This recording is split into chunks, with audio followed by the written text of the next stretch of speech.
Hi everyone, I know it's only just 11 o'clock, but we are going to start on time. Two of our speakers are here and we're waiting for our third. Hopefully they will turn up.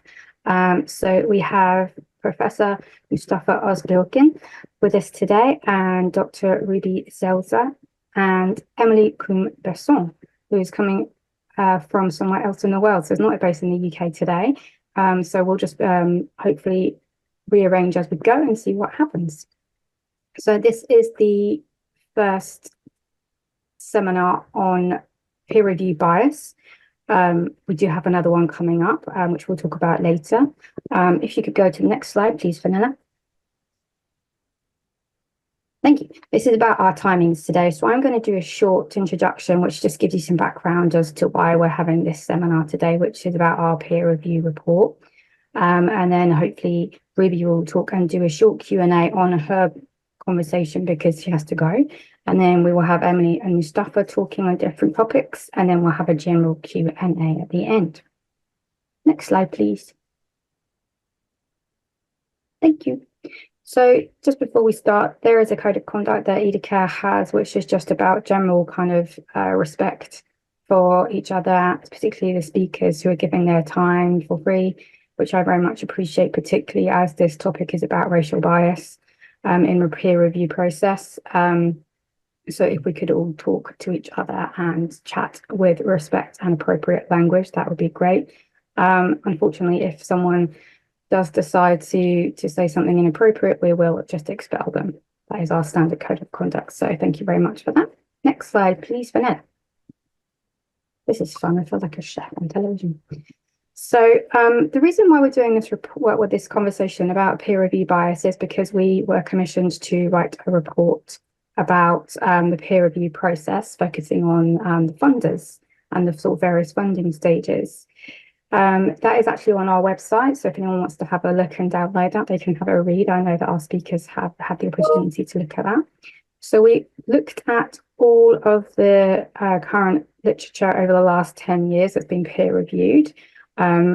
Focusing on which kind of disciplines it came out of, how many citations it had, how popular it was, what the topics were, as well as looking at the funders' documentation, which could be an EDI plan or could be some of their impact statements specifically to do with how they address bias.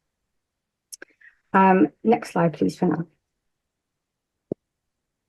Thank you. So just very briefly, because we're going to talk about this whole topic rather than us waffling on about our report, which you can read at your leisure. So there are various kind of stages to the funding process, starting at the wording of the funding call, the application process, which you may need to do and sort of submit to your own institute before then being invited to actually submit that to the funder, the review stage and preparation review stage, and then the funding decision. So those are the 5 research sort of stages that we focused on, which is in our report, and reflects that in the kind of structure of the report. And we found that there are diverse kind of biases throughout these stages, you know, that affect marginalized groups, particularly looking at sort of gender bias, institutional privilege, and racial bias and inequity for ethnic minorities. We all know, I would say, if we're working in research and innovation, about gender bias and how prevalent that is. But what really sort of took me aback as an early career scholar is looking at how prevalent racial bias is in the funding process and how there is a kind of expectation on women and Black women in particular to submit more than other scholars, whether it's research articles or other outputs. So there is an expectation that they will be doing better and more and have more evidence of their career than others, which obviously then affects the kind of review stage and funding outcome decisions. So that's just a little bit of about our report. So Ruby, who has her own slides, is going to talk first. And so there's just a little bit of information about Ruby.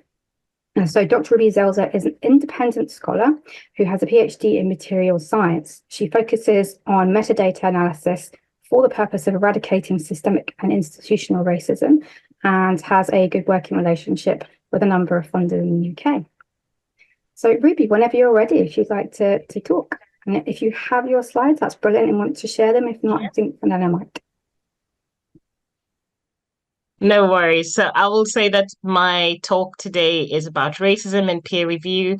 I've put a caveat on that to talk about Black and marginalized academics who I'm aware who have been ostracized effectively from their organizations by talking about racism and peer review.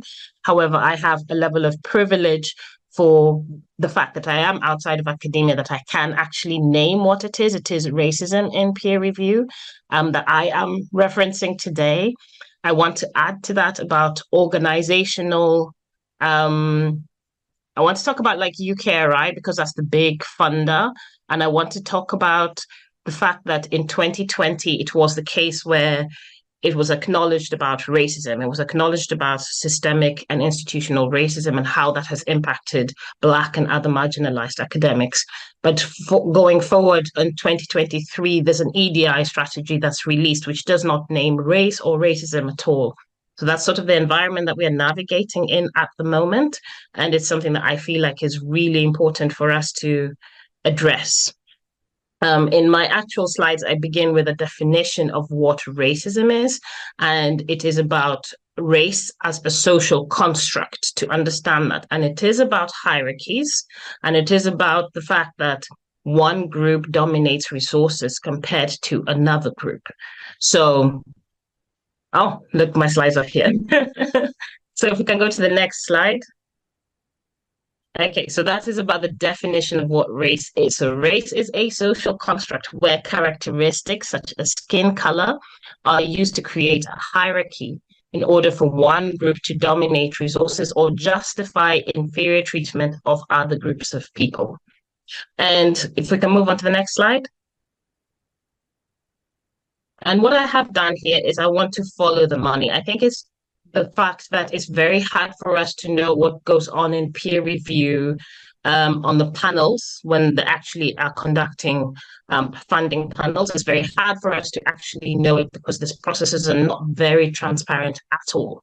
But what we do see is the outcome of what happens afterwards. So this should actually be ethnicity of awardees as opposed to applicants. So if you can go to the next slide.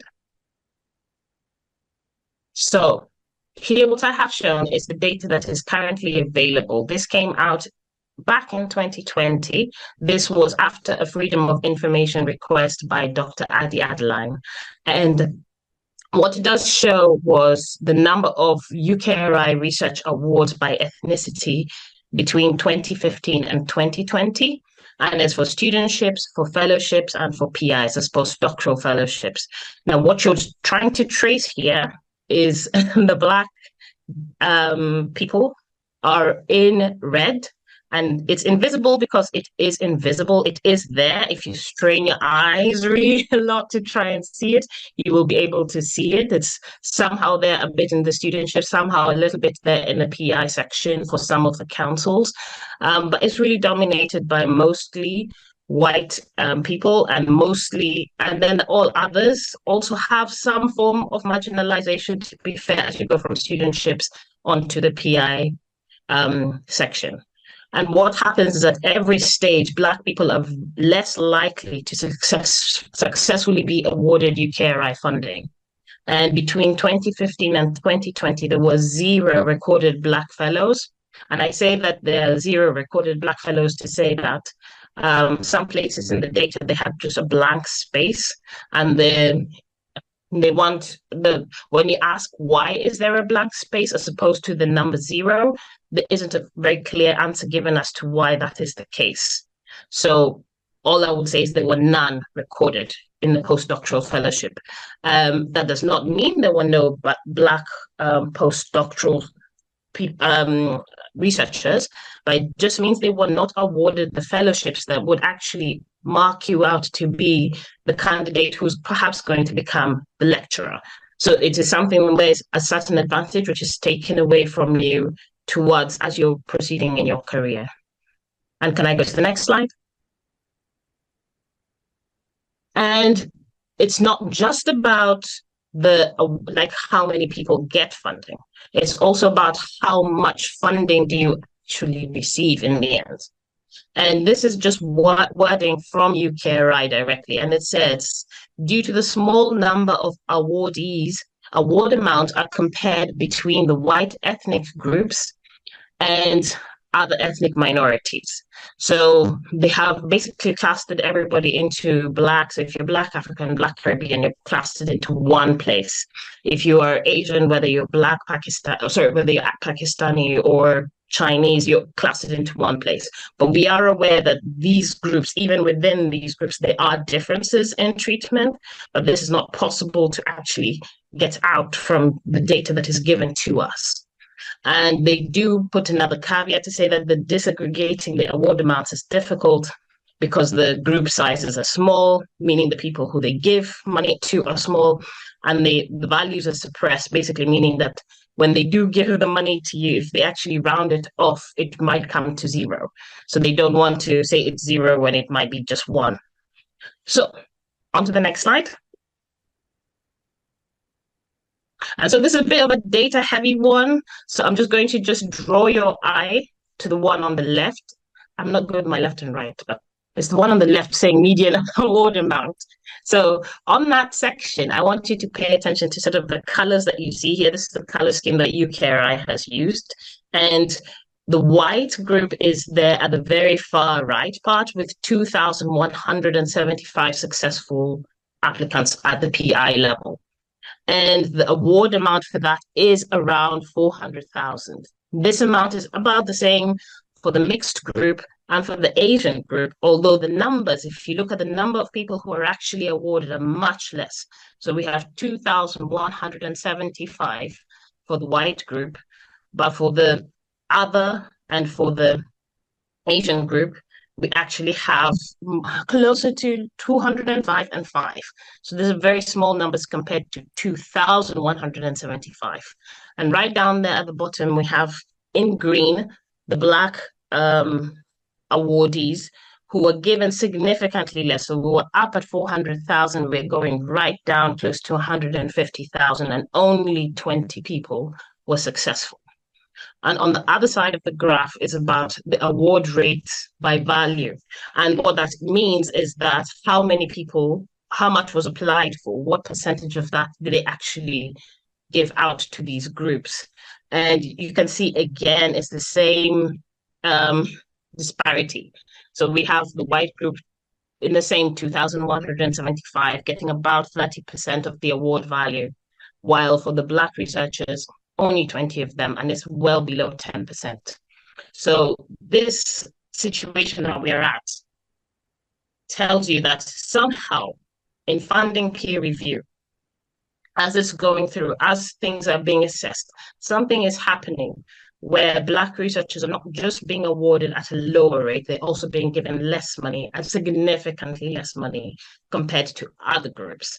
This is also true in some cases for other groups like the mixed group.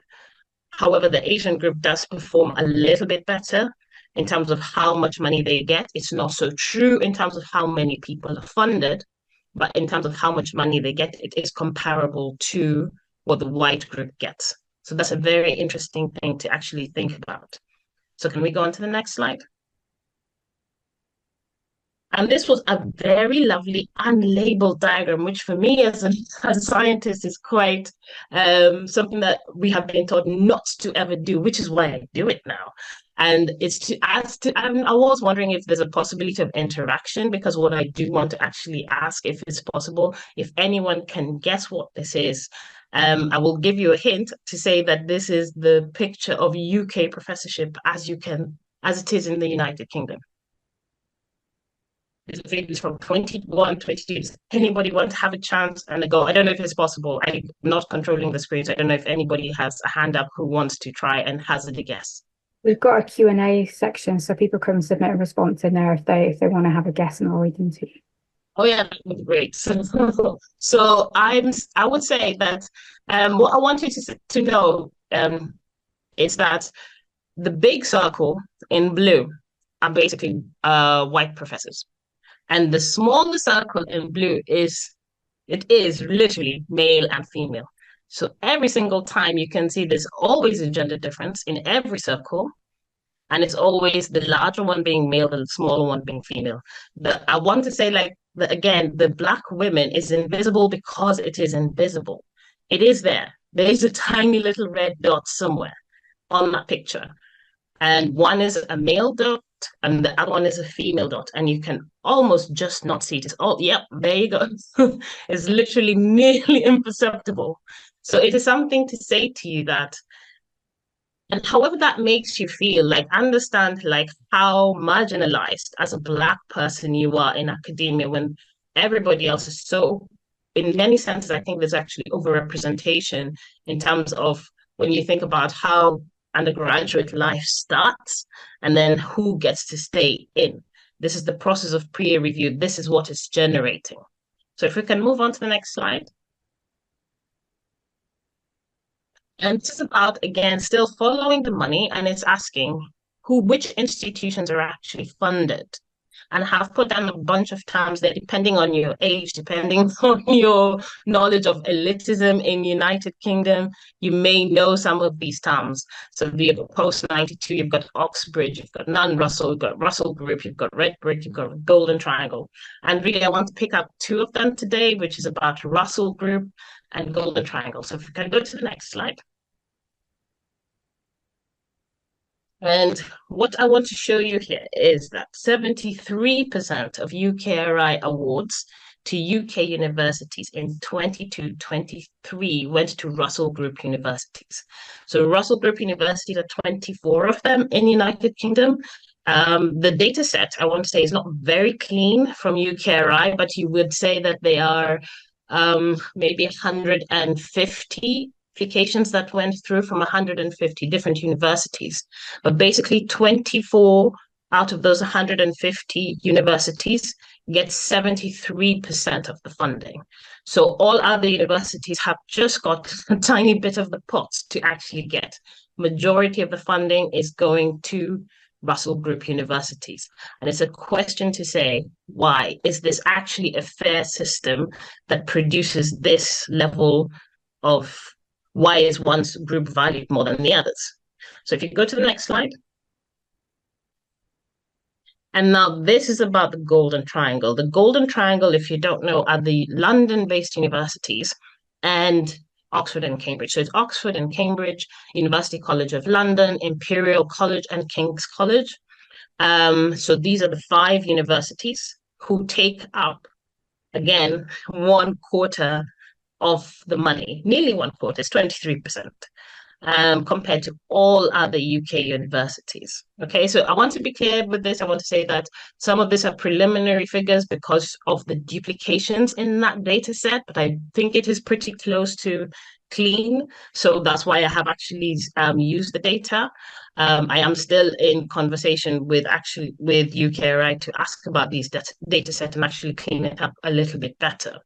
But it basically tells you that there are 5 universities that are taking 1/4 of all the money that is being given to UK universities. There's money which does go outside of to other institutions, but I was focusing in on what happens within UK and within applications from UK universities. So if we can move on to the next slide. Okay, so really what I want to say is that peer review produces inequality. That is actually what it does. So whatever metrics they use to assess who is going to be funded, that peer review process, whether it is from publishing, whether it is from sitting down doing the panel review, what happens is that progressively over time, Black academics are squeezed out on their pathway towards becoming professors. And when Black academics are successful, they receive significantly less funding compared to other groups. And this is the funding is not equally distributed in UK.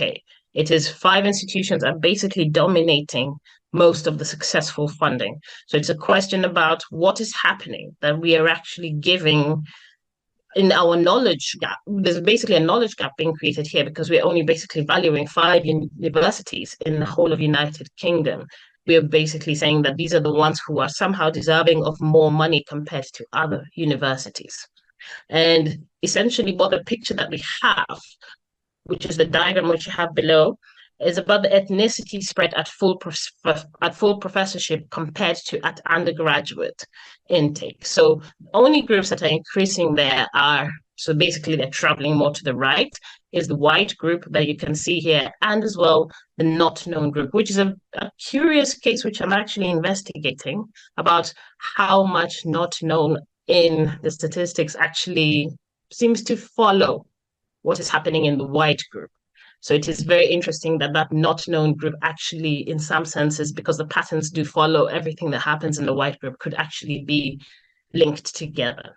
But basically, those are the only two groups which are somehow increasing in proportionality as you go towards full professorship. Every other group, white, sorry, black, Asian, mixed, all the other groups are decreasing.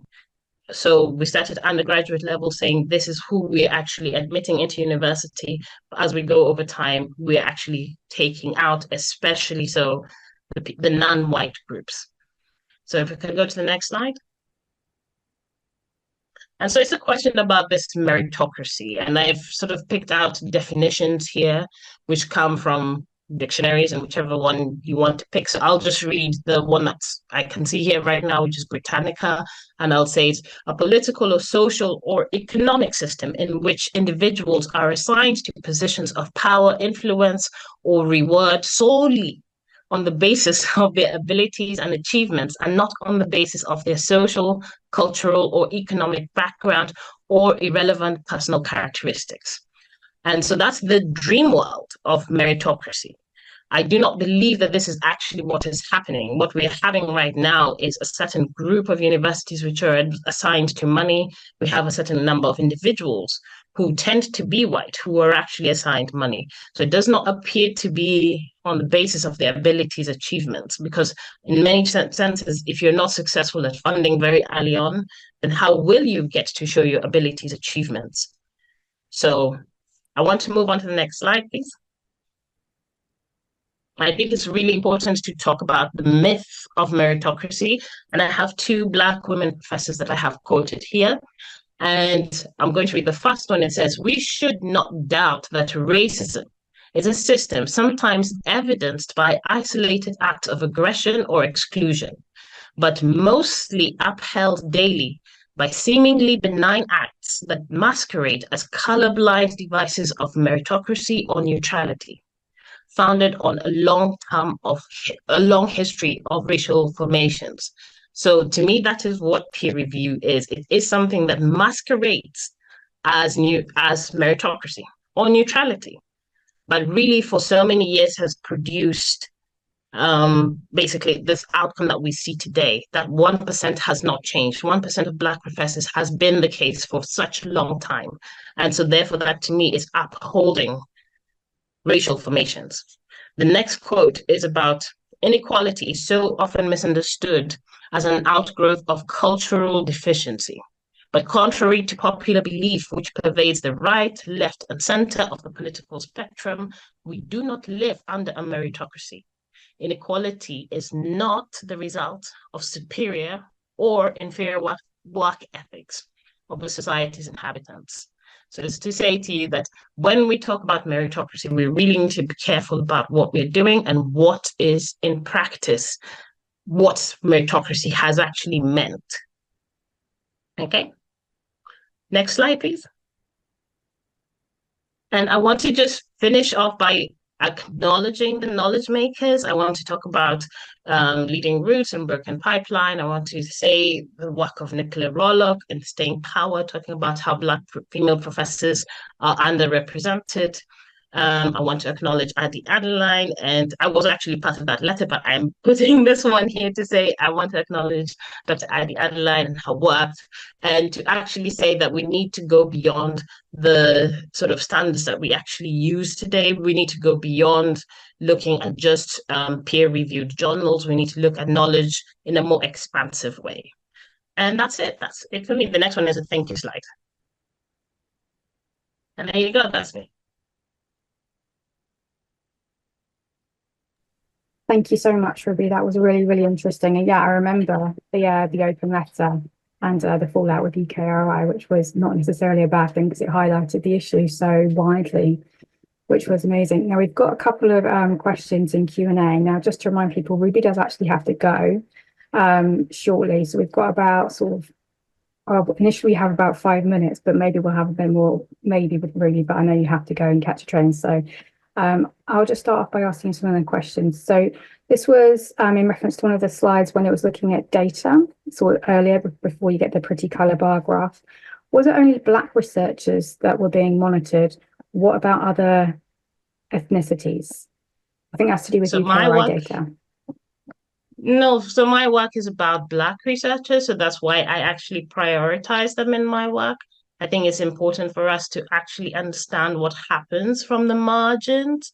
I do know that Black researchers are the most marginalized. I have actually presented in the work, as you have seen, that there are definitely other groups which are present. However, my research is specifically about how Black researchers compare to other researchers. Thank you, Ruby. Are you able to tell us what the proportion of men to women are who submitted applications or proposals, not just those who were awarded? Yes, that data does exist. It's not a data set that I have in my head swimming around, but yes, that data set. No, wait, let me say it's not men to women. What exists is how many applicants were, total number of applicants. So it's not about saying, so they have not actually done a gender-based one. I'm actually thinking about it. The UKRI data is the data that you're probably looking for. So that's actually linked in one of my slides. I'm actually wondering, I think, because I do not do work on a gender basis for myself. I think that the reason for me not choosing, apart from saying like Black women, I feel like that's something that I actually do. But I do want to say there's sometimes a red herring with data because white women, for example, have been increasing. They're the fastest growing group of professors. So it's something that we have to actually understand as we're navigating this, is to understand that sometimes when we talk about men versus women, we actually really need to break down each individual group and what's happening in each individual group. I've just actually put in the UKRI data. There is actually some gender work and some disability work. I'm not sure of the quality of it, but you can actually go. One of the slides is referencing the. I can put it in the chat, can't I? The link to it. Yeah, or you can, if you don't have access to that, which you might not, you can always send it to me and I can send it to all the participants. That's fine. Afterwards. Yeah. Shall I go ahead and ask you another question? Yeah. So one question here is, how do we start disrupting the injustice, Ruby? So this person says they're constantly stopped, monitored, and over scrutinized, silenced, or threatened with reporting me to my regulator. Yeah. I want to say that I think that that's a very difficult question because I keep being asked this question. I've said that like my privilege is because I'm outside of academia. So it's something where I know that very many, especially if you're Black or marginalized, you are going to be facing this. It is the case where I feel like it's really important that the people who benefit the most from these racial systems need to actually be the ones who are actually standing in the gap and saying this should not continue. So I actually feel like when people say they're allies, when people say that they want to be anti-racist, it does need to come from those who are benefiting the most to actually start doing something about it. So for me, I would say like when you're navigating as a Black or marginalized person, I would ask you to do it in a sense of community. Find the people who are actually most likely to support you, because that is the way that you will be able to survive academia. So I would really put much more effort on not being isolated when you're doing calling out racism. I would really emphasize that a lot. I would say as well to people who are in the majority basically, but it's not a real majority, but to say like if you're the one who's benefiting from these processes, can you think about how you can actually be an ally to actually say we want all knowledge from everybody? That's great. Thank you so much, Ruby. Do you have time for one more question, or do you really desperately? I know you have to run for a train. I'm leaving at 12 is when I'm leaving. So I actually have time. You have time for another few questions. Okay, great. Yeah. What would you like to see UKRI do to address peer review bias specifically? I would really like to see the end of peer review as is currently. That is really the dream situation for me, because I do think that what we have currently right now basically promotes what we've always had. And people want to make small incremental steps by saying, why don't we educate people about what is happening? But I would say, like, pretty much if you look around every university, people have done EDI training, people have done anti-racist training. So I sort of feel like those small interventions are not perhaps the way to go forward. The way to go forward would be to start a process where you are actually going to be inclusive. You're going to have to challenge the systems that you have right now. You're going to have to challenge, why is it that you are funding just the Golden Triangle? Why are you just funding the Russell Group University? So these thoughts need to be put into place. So what I would love to see is like a genuine step towards inclusive knowledge, where you're actually trying to get knowledge from different places, different sources, and reform the entire peer review system. That would be my genuine part. I do feel like what is going to happen is, if you have gone onto the UKRI website, they have something which is a peer review of peer review, and they have a number of interventions that they have put down, which they say are possible to actually do for if people are trying to um, change what they're doing in their peer review process. But I do think all of them are very small and unambitious. For an organization such as UKRI, I think it's time to actually be bold. And I would actually love to see that, like an actual overhaul of what peer review is. Brilliant. Thank you so much. What a fantastic note to finish on, actually, Ruby, if that's okay. Yeah. I think Emilie is here, who is our next speaker. Are you still... She is, but she's in a car heading towards a hotel. So what I was going to suggest is, if Mustafa is prepared, if he could go first. Brilliant. Thank you. So just to, while you set up Mustafa, I'm just going to introduce you. So Professor Mustafa Ozbilgin is Professor of Organisational Behaviour. He does research in equality, diversity, and inclusion at Brunel University in London. And he's going to talk today about review bias in the publishing process, which obviously affects funding and vice versa.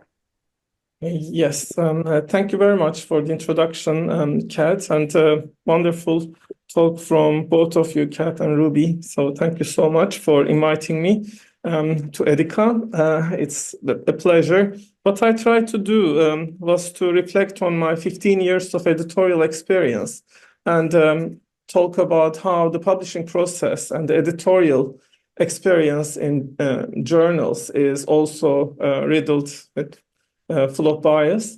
And what I tried personally to do in my 15 years of editorial experience, some of you might have experienced my editorship of Equality, Diversity and Inclusion Journal for over 6 years. And then I was editor of the British Journal of Management and then European Management Review, these 3 journals. During that time, of course, I was fully aware that the publishing process, review process has certain biases. And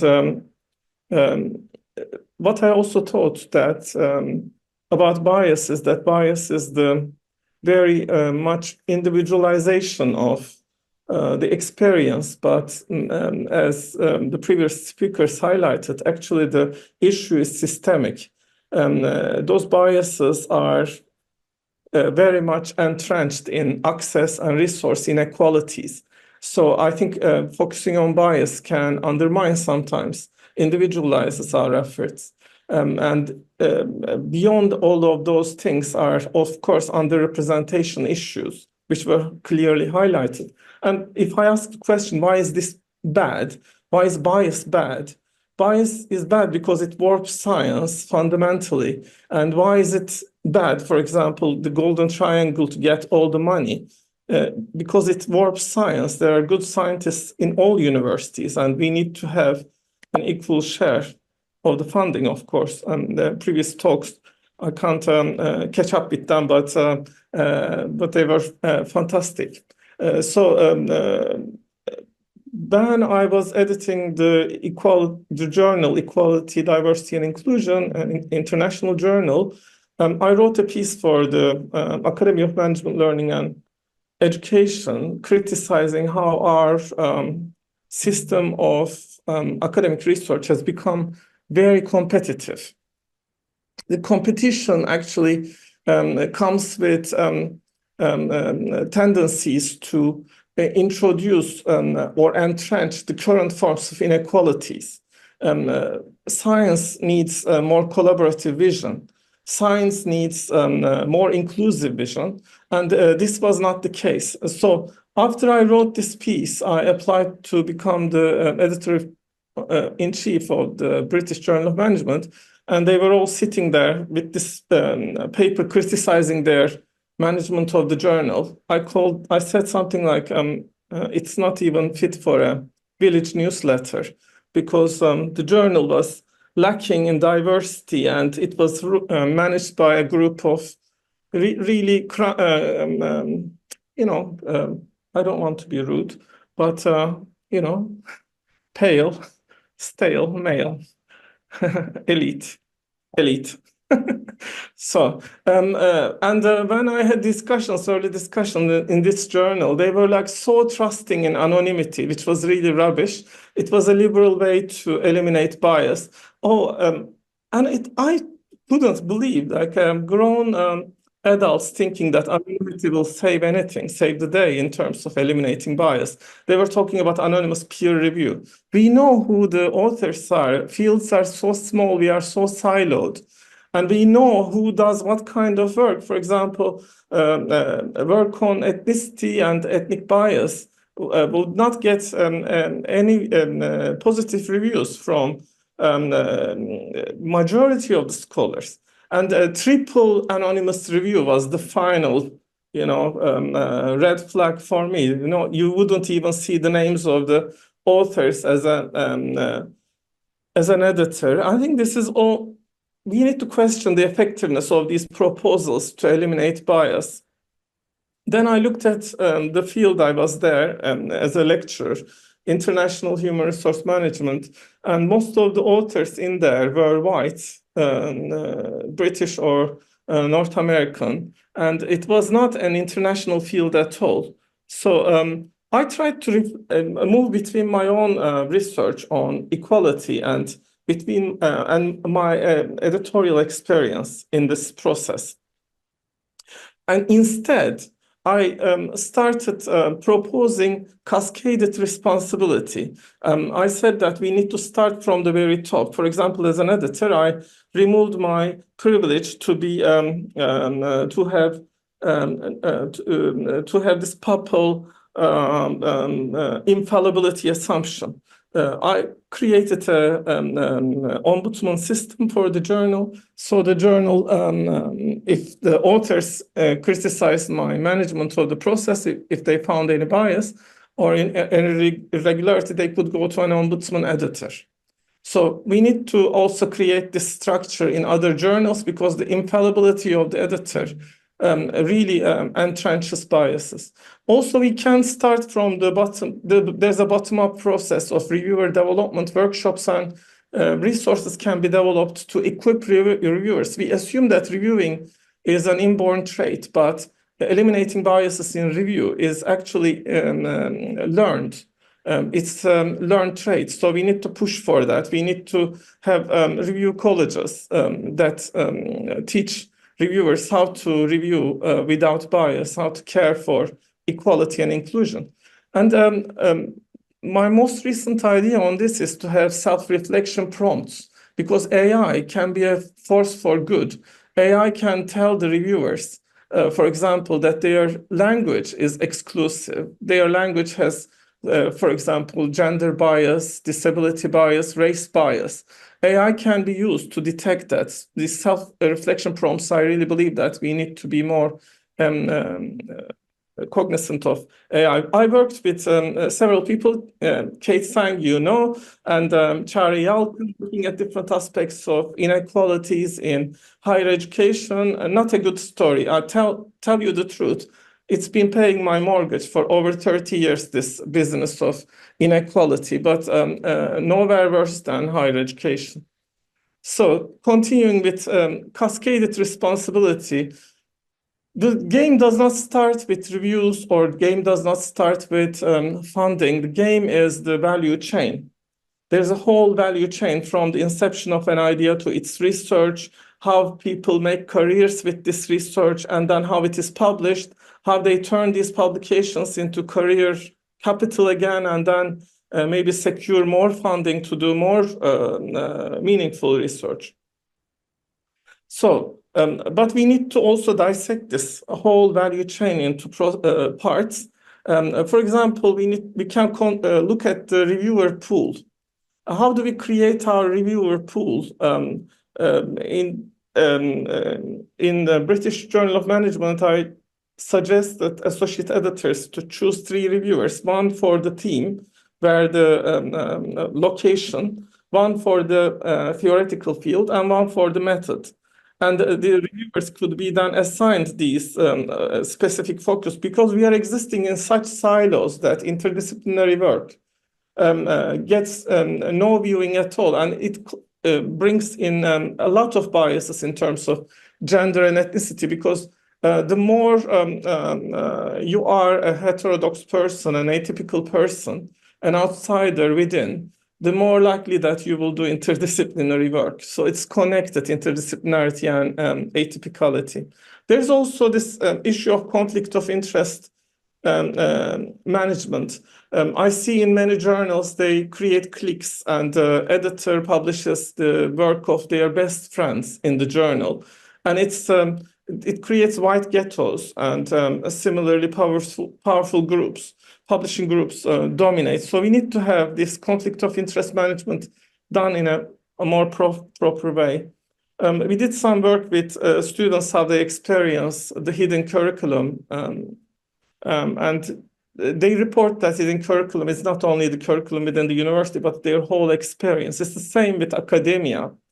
We need to look at the whole experience. But coming back to cascaded responsibility, I sprinkled my own work within, so that shamelessly doing advertising during my talk.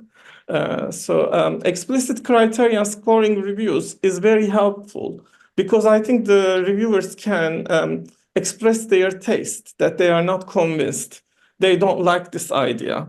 If we let them just review as they please. So having more explicit criteria and forcing the reviewers to highlighting to reviewers what needs to be reviewed and how the review needs to take place, that it is a developmental process, very important. Open discussion and review moderation is absolutely essential, because I have seen many statements of racism, sexism, homophobia in review pieces. And we need to really tackle that by a discussion between the editor and the reviewers. This is absolutely essential. It's not a one-way process. It shouldn't be.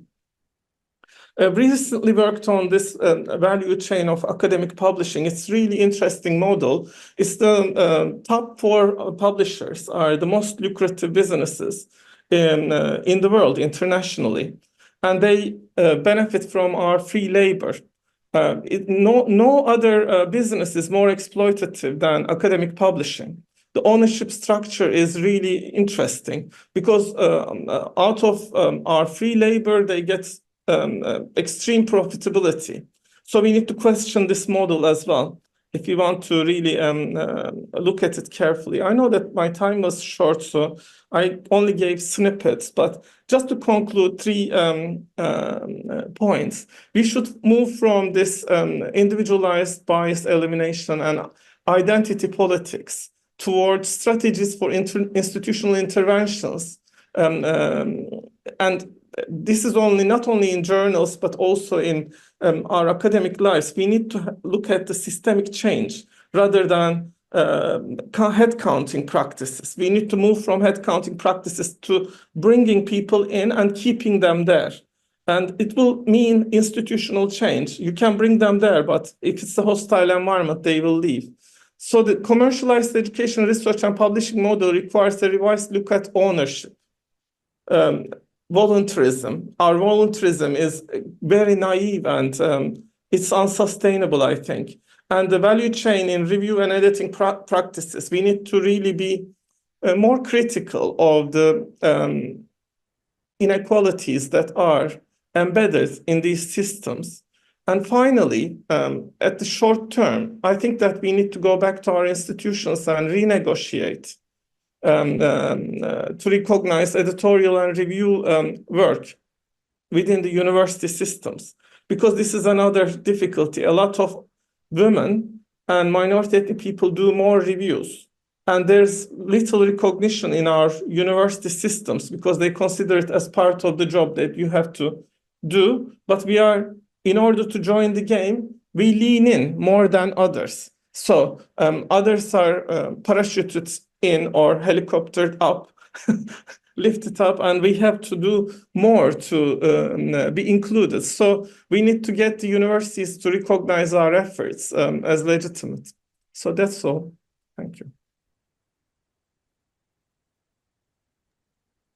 Thank you very much, Mustafa. That was a really, really interesting talk.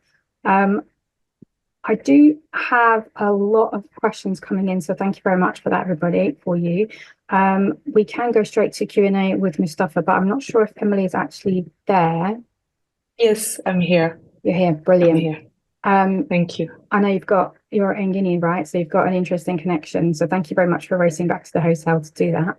Yeah. Do you want to talk now, or shall I? Do you want it go in a minute and in sort of about 5-10 minutes once Mustafa's done Q&A? What would you prefer? Up to you. Like, I'm fine with both ways. Okay. I'm here now. You're here now. Well, exactly. And if your connection is here, let's get you while you're here, if that's okay, Mustafa. So if you could, thank you very much. I appreciate that. So lovely to see you. Thank you so much for joining us today. So yeah, whenever I know you don't have slides, which is fine. So whenever you're ready, if you want to chat. So you do have about 15 minutes if you want to take up that time. Just as a very brief introduction, Emilie Koum Besson is a specialist in health finance at the Global Fund and is an advisory board member for EDI at the European Global Health Research Institute Network. We actually got to know Emilie through reading one of her amazing papers, which is part of the report. So please do go read that if you haven't already. Take it away, Emilie.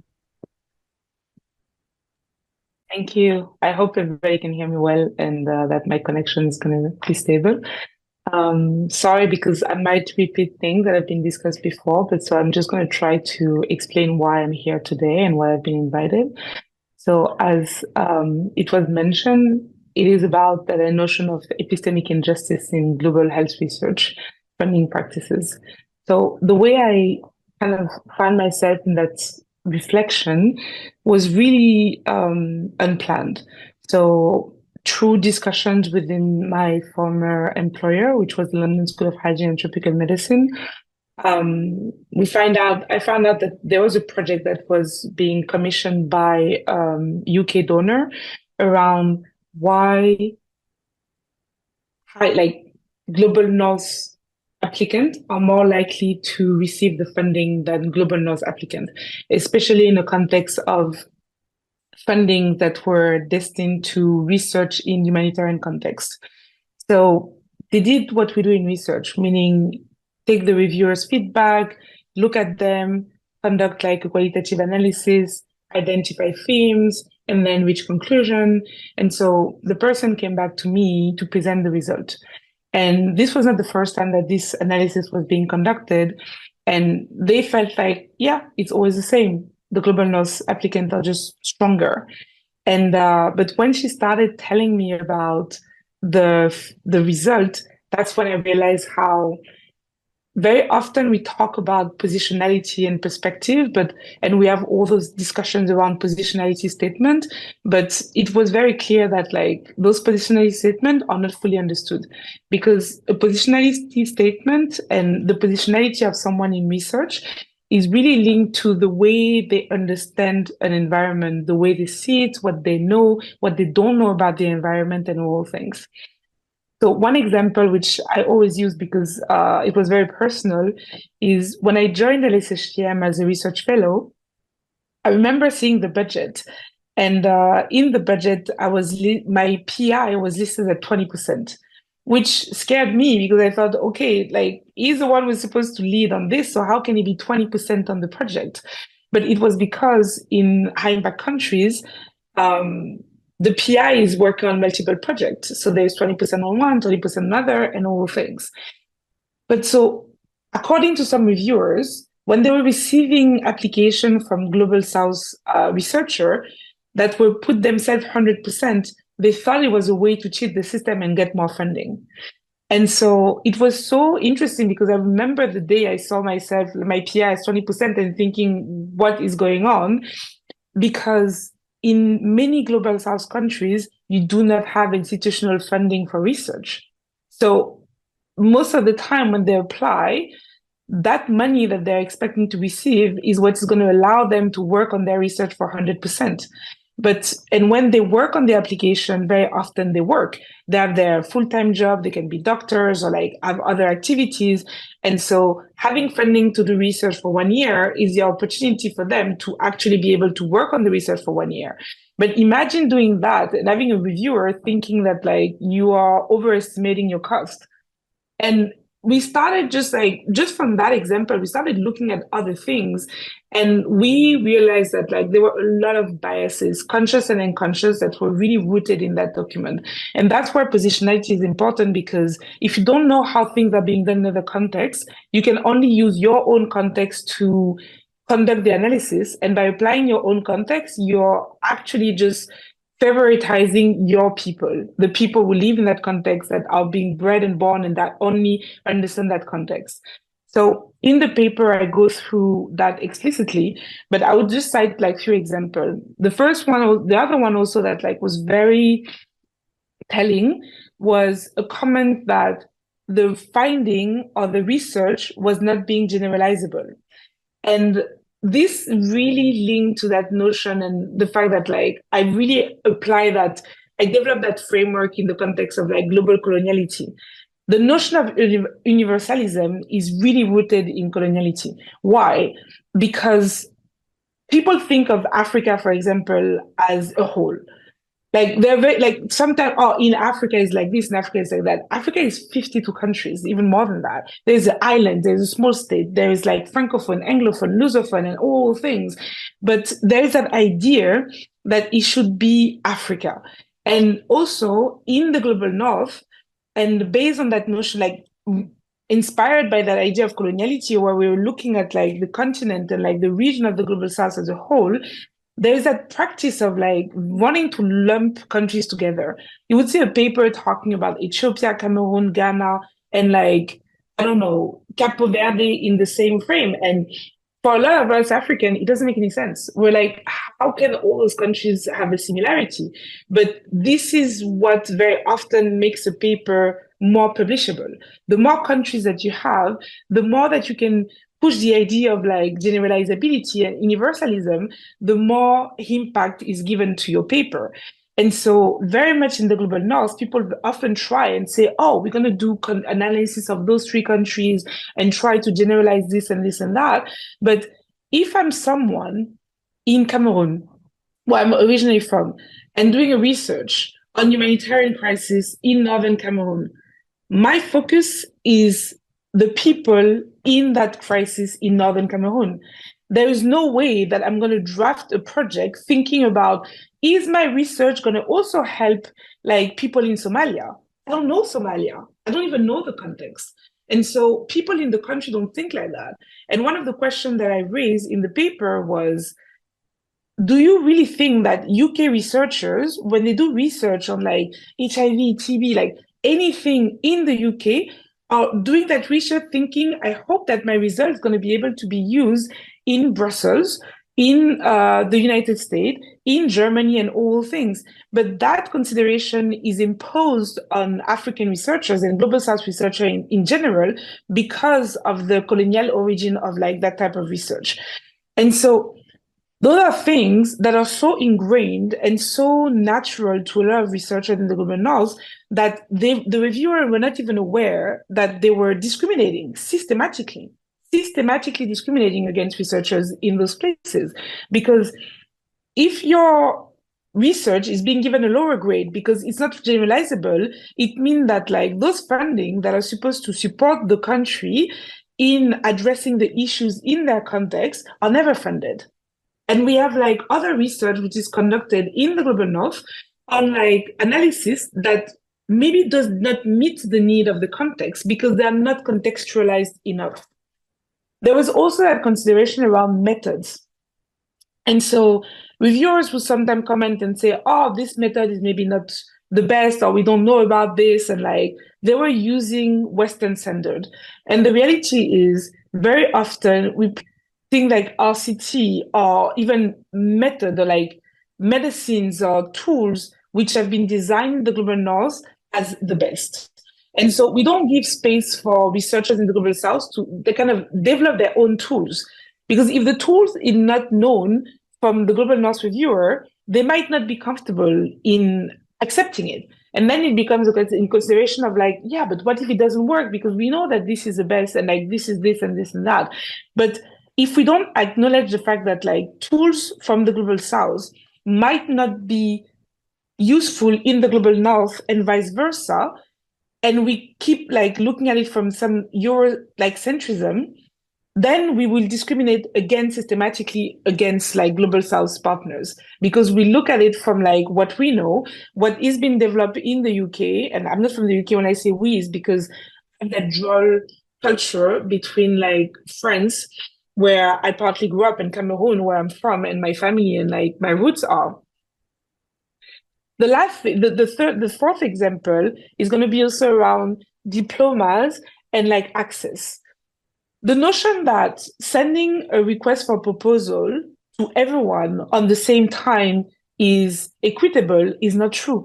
Because when you do research in humanitarian, there was never any consideration of the fact that if I'm, I don't know, in Eastern Congo during like one of the crises or anything like that, first of all, my internet is extremely expensive. I'm living in the country. Then there might be a crisis. I'm working at the same time. I'm not being paid to just like develop that research. I'm doing this on top of other activities. Whereas it's very different than from a person who is doing research in the UK and who is in their office and who's like part of the job is to look for money. So you write proposal, but you don't have issues with access to internet, access to phones and all things. So I was also arguing with them and saying, what if you would give an extension to those people? Because actually the context in which they're writing the proposal is very, very different. And then you have consideration around diplomas.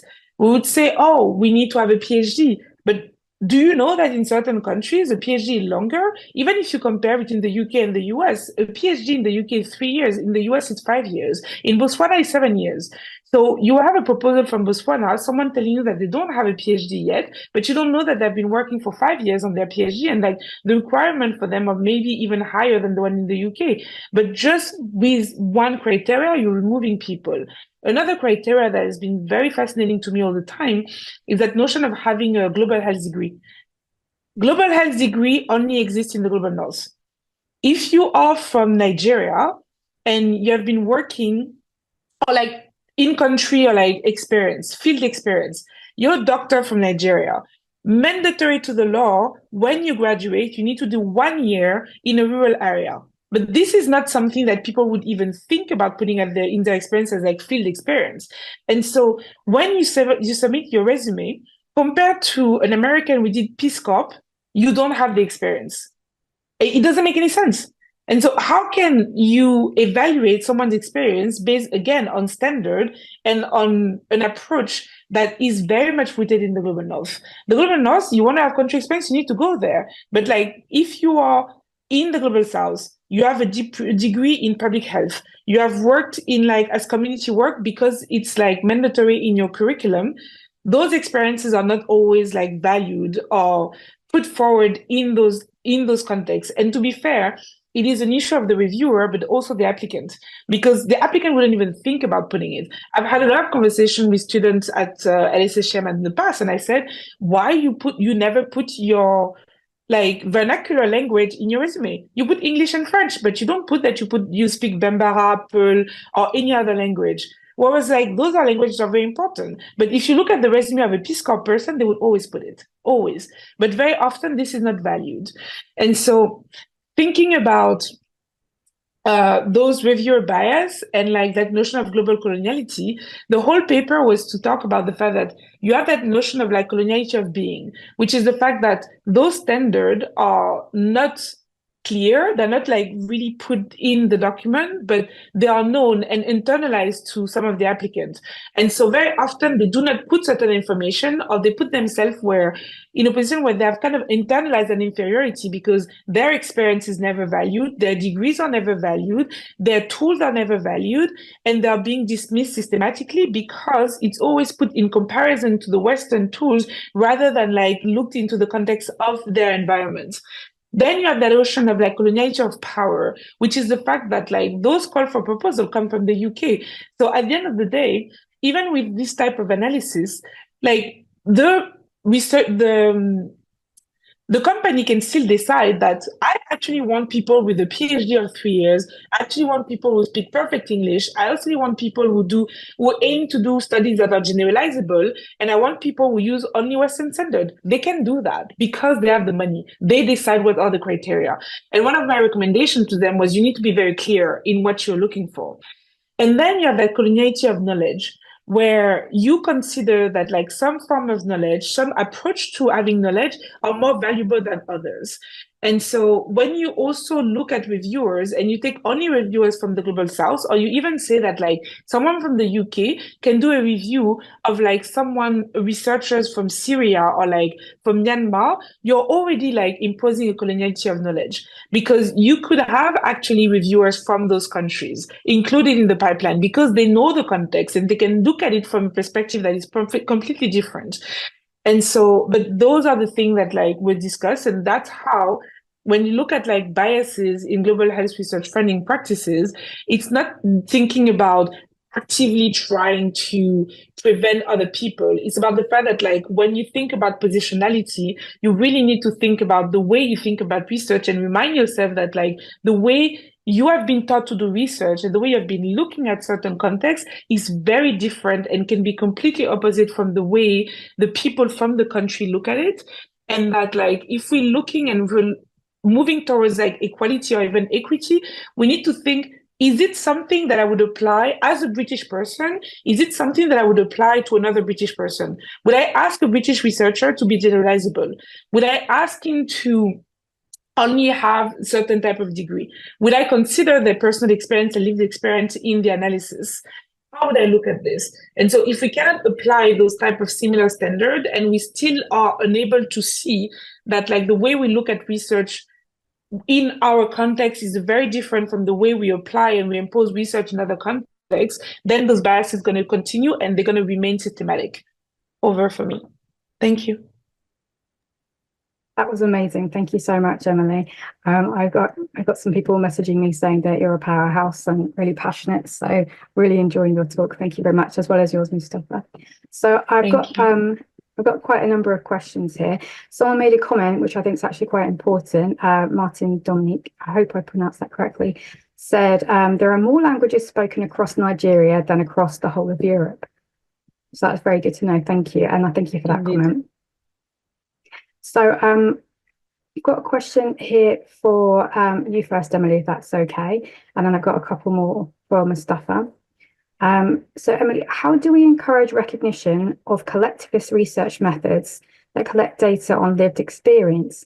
It seems that these are closer to the societal impact we seek, but are not essential in well-funded global North research programs. Can you repeat the end? Like, what is not essential? Yeah. So, how do we encourage it? Because, okay, yeah, I understand. I really think, like, for me, those call for proposal, at first, they're just administrative. So the thing that like we need to be able to put very clearly in those guidelines. And I think that's like sometimes the way I received the information was, oh, like, you know, we make it like quite general because we want to allow everyone to do this and blah, blah. But I'm like, no, you need to be very precise. And even when you think about doing research in Africa versus like Asia versus this, there's so many different practices that are very important. Another example, for example, that I also thought was very interesting is in some countries, the PI is always the first author. Some people associated that with like being unfair. Maybe it's unfair, but that's the rule in the country. And so it was very strange because there was that sense that like, oh, this person is like trying to take ownership of everything and like we need to protect the others. Yes, you can put guidelines, but you're not going to just change the entire culture of like an organization. And also another example, and like why I'm saying that how you can encourage it is also learning from other contexts. I remember speaking to someone who's coming from a Latin American country. I don't remember the name, so I'm not going to try. What they were saying that as a researcher, they had the obligation to publish in lay journals. In the UK, everything is being evaluated with you publishing in an academic journal. But in that context, they were saying, no, research is for the people. If your research doesn't access the people in your community, then it's completely useless. So first is that. But imagine an application when you just, again, submit papers.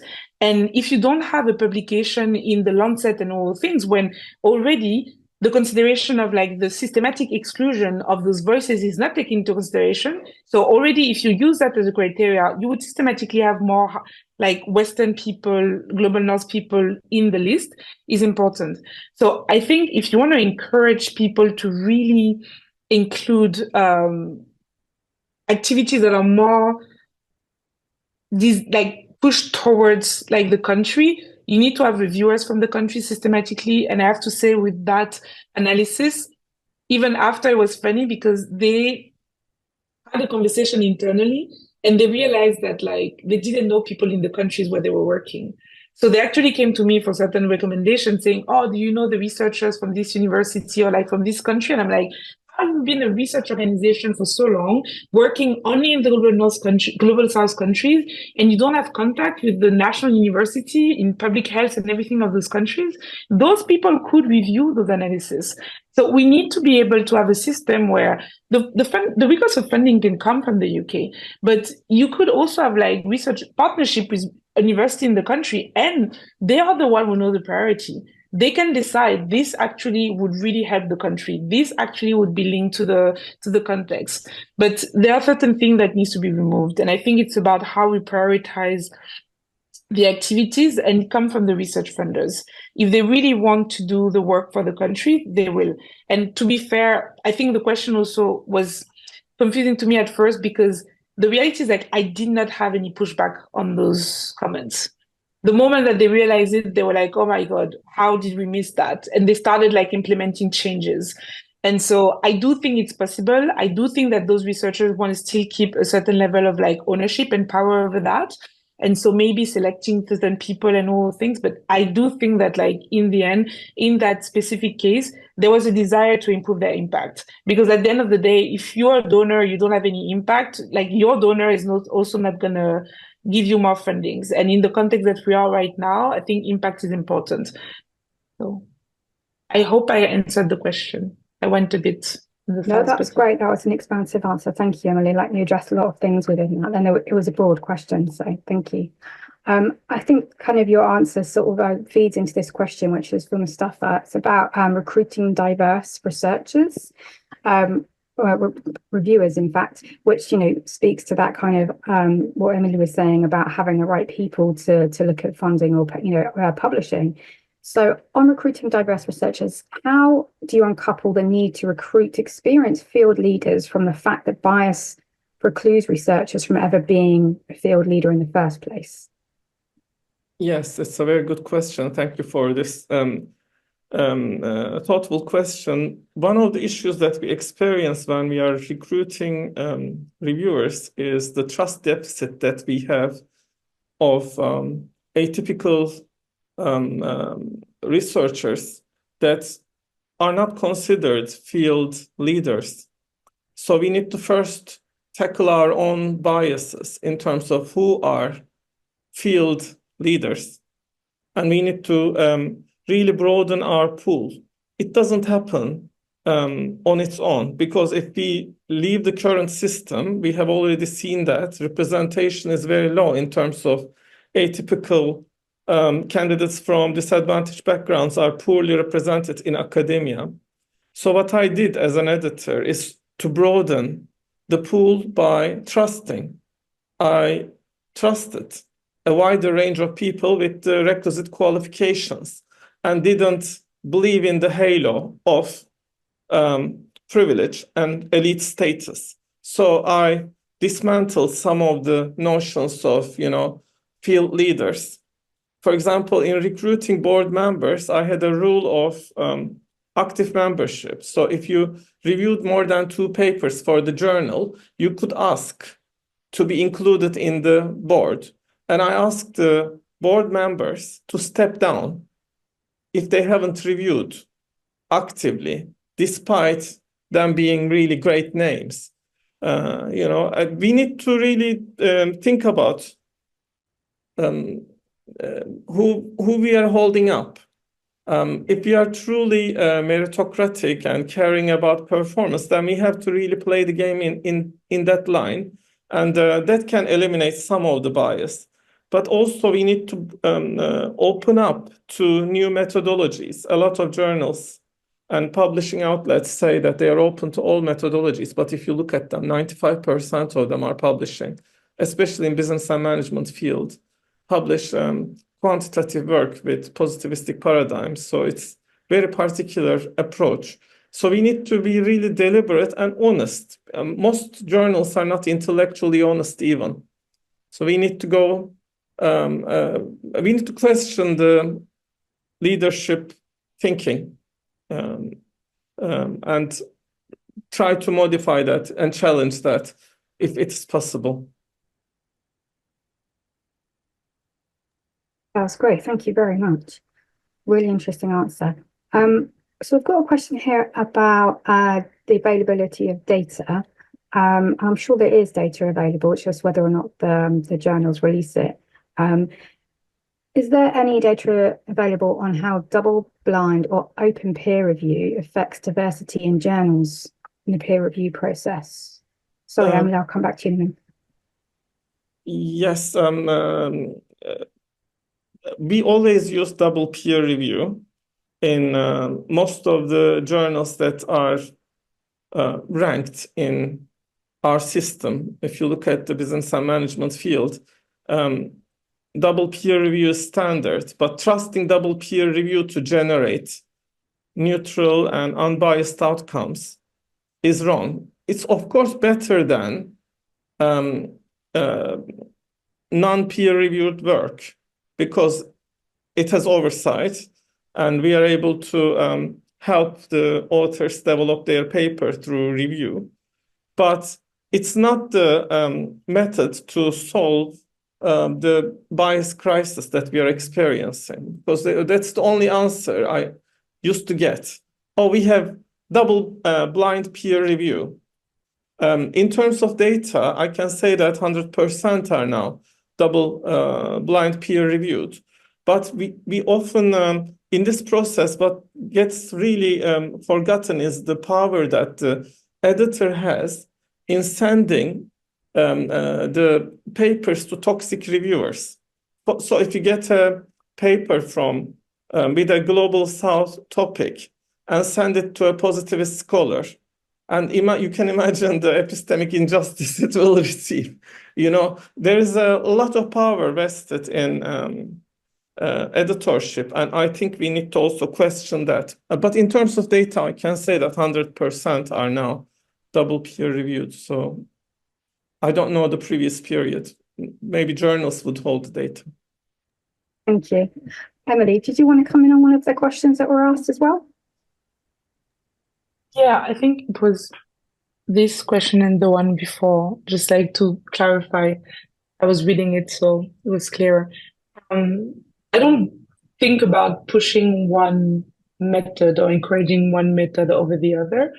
I think the idea here was that we need to be able to allow researchers from multiple contexts to develop their own research tool. And we need to be open to the fact that like those tools are just different and take risk. I think we often talk about innovation in like funding and all things, but we don't think about innovation as like methods. And so if you don't think about innovation as like method and approach, then it becomes a bit, I don't know, empty of sense or anything. I don't think, yeah. So that was the really the thing that I wanted to say. And I think in general, also the idea of diverse recruitment has always been a very kind of sore topic because, for example, I'm originally from Cameroon, and I remember someone tried to reach out to me to do some work in Cameroon, and I said, no, I've not lived in Cameroon like that. I cannot speak of like the Cameroon experience and like especially doing research in like Northern Cameroon, which is the Anglophone part where I don't know anything about this. And so I think there is a balance sometimes between like diversity and tokenism that needs to be considered, but also the reality is diaspora members, sometimes we have that kind of double agent and double perspective. And it is possible that like some of us who have been fully trained in like a Western context are also pushing for this Western paradigm. And so it's kind of like understanding positionality is really that. Is not just about being from a different country or looking different or like all things. It's really about diversity of thoughts. And I can talk to researchers in Cameroon and I do not have their perspective. Like there's just because I don't see what they see, I don't live what they live, I don't have the differential access, the more research I have access to online that they do. So they also do more research based on like their context. They have networks that I don't have, which are more like other national researchers in the region and all things. So I think we really need to think about even diversity of recruitment in a way that goes beyond just like how people look like. And that's why like those positionality statements, there's a lot of back and forth. And there is a paper that I really want to read about from a researcher at SOAS talking about like the coloniality of them. And I do think that people just need to better understand what it means. And writing a paper and saying like, I'm a white woman from America is not a positionality statement. It's just like, I don't know, some information about yourself, but there needs to be a thinking about how do I view those people? What has been influencing my approach? How do I move from there? Like what different is there? And we need to think about that more because especially like now we see that in the UK, diversity does not mean like having like open mind on like everything. And like, yeah, I'm gonna stop here. Let's leave the politics out. Oh, you can bring the politics in. I've got no problem with that. I'm sure no one else does because it is interlaced with research and funding and publishing, absolutely. And I absolutely think your point about positionality statements is incredibly relevant and really powerful one. So thank you for that. I've got one more question before we wrap up. It's a two-parter. It's for you, Mustafa. I've just going to refer to my notes because I had to break it down a little bit. So this was specifically in the context of you advocating for allocating 3 reviewers, one for theme, theory, and method. So the first part of the question is, how do we get currently underrepresented groups into the review process while still keeping the role of the senior experienced reviewers? For example, could we do a ratio of 1 in 3 being a less experienced reviewer?